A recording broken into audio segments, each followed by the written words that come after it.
Hello సంచారీస్, ఎలా ఉన్నారు? నేను మీ సింగిల్ సంచారీ. Welcome to our YouTube channel. ఇప్పుడు నేనున్నాను కుంభకోణం రైల్వే స్టేషన్ దగ్గర. కుంభకోణం రైల్వే స్టేషన్ అవుట్లుక్ ఇలా ఉంటుందండి. సో ఈ పక్కన చూసుకున్నట్లయితే మీ క్యాబ్స్, ఆటోస్ అన్నీ ఉన్నాయి. ఇక్కడి నుంచైనా మీరు రెంట్కి తీసుకొని ఆది కుంభేశ్వర దేవాలయానికి వెళ్ళొచ్చు. లేదంటే ఇటు మనం కొంచెం దూరం వెళ్ళామంటే అక్కడ మెయిన్ రోడ్ వస్తుంది. ఆ మెయిన్ రోడ్ మీద బస్సులు ఉంటాయి. వెళ్ళేదారిలో కూడా చూడండి ఆటోలు. మనకి రైల్వే స్టేషన్ నుంచి బయటికి రాగానే ఇదిగోండి ఇక్కడ మెయిన్ రోడ్ ఉంది కదా, సో మనం లెఫ్ట్ సైడ్ వెళ్ళాలన్నమాట. ఇక్కడ నుంచి ఉంటే మనకు బస్సులు వస్తాయి. నేనైతే మాత్రం నడిచి వెళ్ళిపోతున్నా. ఎందుకనేది వెళ్తూ మాట్లాడుకుందాం. అసలు నేను ఇంత ఎండలో నడుచుకుంటూ వెళ్ళడానికి రీజన్ ఏంటో తెలుసా? రైల్వే స్టేషన్ నుంచి 1 కిలోమీటర్ దూరంలో, అంటే మనం ఆది కుంభేశ్వర స్వామి దేవాలయానికి వెళ్ళే దారిలోనే మహామహం కోనేరు ఉంటుంది. చాలా పవిత్రమైన కోనేరు. ముందు ఆ కోనేరుని చూసి అక్కడి నుంచి ఆది కుంభేశ్వర దేవాలయానికి వెళ్ళిపోదాం. కుంభకోణంలో మొత్తం 188 దేవాలయాలు ఉన్నాయి. అన్ని కూడా ఎంతో చరిత్ర కలిగిన దేవాలయాలు. అందుకే కుంభకోణాన్ని టెంపుల్ సిటీ అని పిలుస్తారు. అందులో మనం ముఖ్యంగా చూడాల్సింది ఆది కుంభేశ్వర స్వామి దేవాలయం మహామహం కోనేరు. రైల్వే స్టేషన్ నుంచి 2 కిలోమీటర్ల దూరంలో ఆది కుంభేశ్వర స్వామి దేవాలయం, 1 కిలోమీటర్ దూరంలో మహామహం కోనేరు. వచ్చేసామండి మహామహం కోనేరు దగ్గరికి. ఇక్కడ ఎంట్రన్స్ ఎక్కడుందా అని చూస్తున్నా నేను. ఎవరికైనా పాపాలు వస్తే పుణ్యనదుల్లో మునుగుతారు. ఆ పుణ్యనదులకే మోయలేనంత పాపాలు వస్తే అది మనుషుల ద్వారా ఎక్కడికి వెళ్తాయి? ఆ శివుణ్ణే ప్రార్థిస్తాయి. ఆ శివుణ్ణి ప్రార్థిస్తే ఈ మహామహం కోనేరులోనే స్నానం ఆచరిస్తే మీ పాపాలన్నీ పోతాయని చెప్పేసి ఆ పుణ్యనదులకే చెప్పాడంట. అంటే ఎంత పవిత్రమైన పుణ్యతీర్థమో చూడండి. మహామహం కోనేరు. మనకి ఎక్కడైనా దేవాలయంలో కోనేరు ఉంటుంది, కానీ ఒక కోనేరే తీర్థస్థలంగా ఉండడం అనేది చాలా గొప్ప విషయం. మన దేశంలో ఉన్న అతిపెద్ద కోనేరులో ఈ కోనేరు కూడా ఒకటి. ఇక్కడ విశేషం ఏంటంటే బృహస్పతి సింహరాశిలోకి ప్రవేశించే టైంలో ఈ కోనేరులోకి అన్ని తీర్థాలు వచ్చి కరుస్తాయంట. ఆ టైంలోనే ఇక్కడ పుష్కరాలు జరుగుతాయి. ఎక్కడెక్కడి నుంచో భక్తులు వచ్చి స్నానాలు చేస్తారో దాన్నే మహామహం పుష్కరాలు అని అంటారు. అసలు ఇక్కడికి ఇసుకేస్తే రాళ్ళంత జనం వస్తారు. లాస్ట్ టైం 2016లో పుష్కరాలు జరిగాయి. మళ్ళీ 2028లో జరుగుతాయంట. ఎవరైనా రావాలనుకుంటే ప్రిపేర్డ్గా ఉండండి. ప్రతి సంవత్సరం సంక్రాంతి రోజు కూడా ఇక్కడ చాలామంది భక్తులు స్నానం ఆచరిస్తుంటారు. అసలు ఎందుకు ఇంత ఇంపార్టెన్స్ ఉంది చెప్తారండి. ఈ కోనేరు చరిత్ర చెప్పుకోవాలి అనుకుంటే ఆది కుంభేశ్వర స్వామి ఆలయ చరిత్ర చెప్పుకునేటప్పుడు చెప్పుకుందాం. కానీ ఈ కోనేరు ఎందుకు ఇంత శక్తివంతంగా మారింది అనేది మాత్రం ఇప్పుడు చెప్తా. ఈ కోనేరు పక్కనే కాశీ విశ్వనాథ స్వామి దేవాలయం ఉంటుంది. ఈ దేవాలయానికి ఈ కోనేరుకి కనెక్షన్ ఉంది. ఈ కోనేరులో మొత్తం 21 బావులు ఉన్నాయి. వాటిని 21 తీర్థాలుగా చెప్తా ఉంటారు.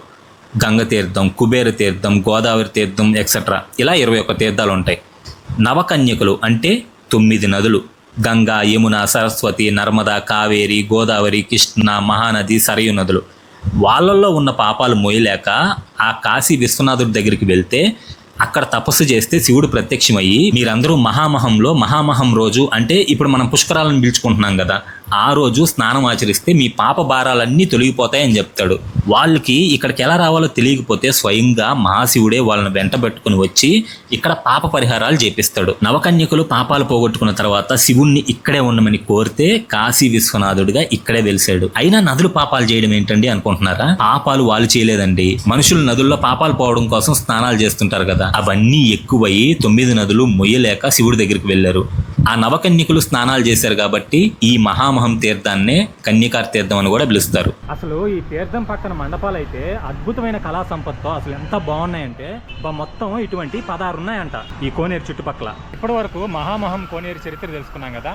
ఇప్పుడు మనం ఆది కుంభేశ్వర స్వామి దేవాలయానికి వెళ్ళిపోదాం పదండి. ఇప్పటికీ నేను ఈ కోనేరు ఎలా పుట్టింది అనేది ఇంకా చెప్పలేదు. ఆది కుంభేశ్వర స్వామి చరిత్ర చెప్పేటప్పుడు ఆ విషయం కూడా చెప్తాను. మీరు గుర్తుపెట్టుకోవాల్సింది ఏంటంటే ఈ కోనేరు కూడా కలియుగం ఆరంభంలోనే పుట్టింది. మనం మహామహం తీర్థం నుంచి వచ్చాం కదా, అక్కడి నుంచి ఈ ఆది కుంభేశ్వర దేవాలయం 1.6 కిలోమీటర్స్ ఉంటుంది. బాగా ఎదురెండా నడిచి వెళ్తున్నా, చెమట మాత్రం కారిపోతుంది. తమిళనాడులో నడుచుకుంటే వెళ్ళడం అంత ఈజీ ఏం కాదు. ఇక్కడ చూడండి చెమటలో. ఇదంతా ఎందుకోసం? మొత్తం తిరిగి మీకు చూపించాలని. ప్లీజ్ వీడియోకి లైక్ మాత్రం చేయండి. టెంపుల్ సిటీలో నడక చాలేరా నాయన. ఈ ఆరంలే ఇక్కడ చిరాకు వస్తుంటుంది. 188 దేవాలయాలు ఉన్నాయి ఈ టెంపుల్ సిటీ. చూడాలంటే ఖచ్చితంగా ఒక వారం పట్టద్ది. చూడండి, ఇప్పుడు మనం కుంభకోణంలో ఉన్న మార్కెట్లోకి ఎంటర్ అయ్యాం. చూడండి, అన్ని ఫ్రూట్స్, వెజిటేబుల్స్ అన్నీ ఇక్కడే అమ్ముతున్నారు. ఇక్కడి నుంచి అంతా జస్ట్ 200 మీటర్స్లో ఆది కుంభేశ్వర దేవాలయం ఉంటుంది. ఫైనల్గా వచ్చేసామండి. జస్ట్ ఎంట్రన్స్ ఎంత ఒక 50 మీటర్స్ దూరంలో ఉంది. ఇక్కడ చూసారా పైన నందులు? ఈ గుడి ప్రారీ గోడ మొత్తం ఇలా నందులు ఉన్నాయండి. అదిగోండి గోపురం. ఇదిగోండి దేవాలయంలోకి ఇది కూడా వన్ ఆఫ్ ద ఎంట్రన్స్. చాలా చిన్నగా ఉంది కదా, అయినా పర్లేదు, ఈ సైడ్ నుంచే వెళ్ళిపోదాం. మనకి రోడ్లో నుంచి దేవాలయ గోపురం కనపడదు. ఎందుకో తెలుసా? అక్కడ మొత్తం షాప్స్ ఉంటాయి. అదిగోండి ఇక్కడ చూస్తున్నారు కదా, అలాంటి చిన్న దారి మాత్రమే కనిపిస్తుంది మెయిన్ రోడ్లో నుంచి. అలా నడిచి వెళ్తే అదిగోండి ఆది కుంభేశ్వర స్వామి దేవాలయం. లోపలికి వెళ్తే కొండ రూపంలో పైన కొన వచ్చేసి ఒకవైపుకి వంగి ఆ మహాశివుడు మనకు దర్శనం ఇస్తాడు. మంచి జాయ్ మూడ్లో ఉంది. వామ్మో, లెగ్ స్టెప్.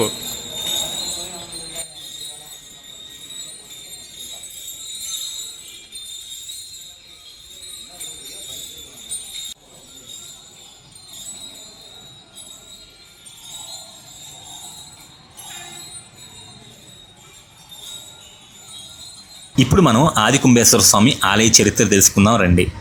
ఈ ఆది కుంభేశ్వర స్వామి పేరు మీదనే ఈ ప్రాంతానికి కుంభకోణం అనే పేరు వచ్చింది. కుంభ అంటే కుండ, కోణం అంటే వంపు, అంటే స్ట్రైట్గా ఉండకుండా ఒక సైడ్కి ఉండడం. ఈ ఆలయంలో శివలింగం ఎగ్జాక్ట్ ఒక కొండ షేప్లో కొన ఒక సైడ్కి వంగి ఉంటుంది. అసలు ఈ శివలింగం అలా ఎందుకుంది చెప్తారండి. పాత యుగం పోయి కొత్త యుగం రావాలంటే మహాప్రళయం వచ్చి అంతా నాశనం అయిపోవాలి. అలా నాశనం అయిపోతున్నప్పుడు సృష్టి బీజం కూడా నాశనం అయిపోతే కొత్త యుగం కొత్త సృష్టి ఎలా చేయాలి అని ఆలోచిస్తూ ఉంటాడు బ్రహ్మ.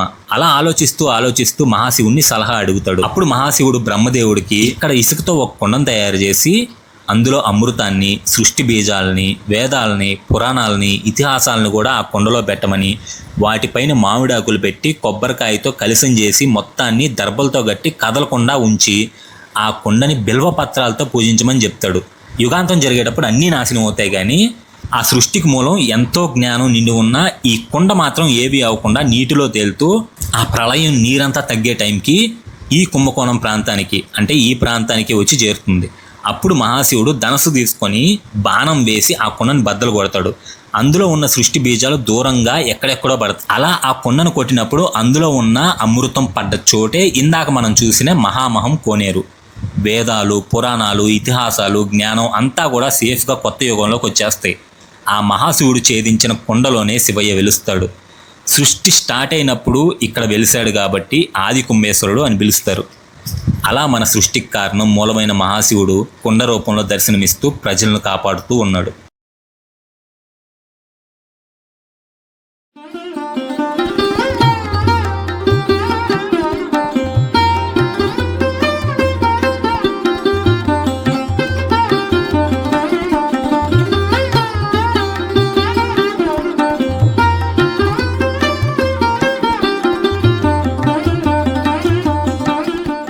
పవిత్రమైన ఆలయాల్లో ఎక్కడ మనం చెత్త లేకుండా చూసేది అది తమిళనాడులో.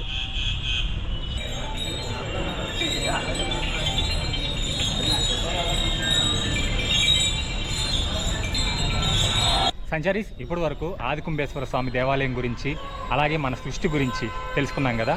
ఈ వీడియో మీకు నచ్చిందని అనుకుంటున్నాను. ఈ వీడియో మీకు నచ్చినట్లయితే ప్లీజ్ లైక్ చేయండి, షేర్ చేయండి, అలాగే మన ఛానల్ని ఖచ్చితంగా సబ్స్క్రైబ్ చేసుకోండి. వేరే ఇంట్రెస్టింగ్ వీడియోతో మళ్ళీ కలుస్తాను.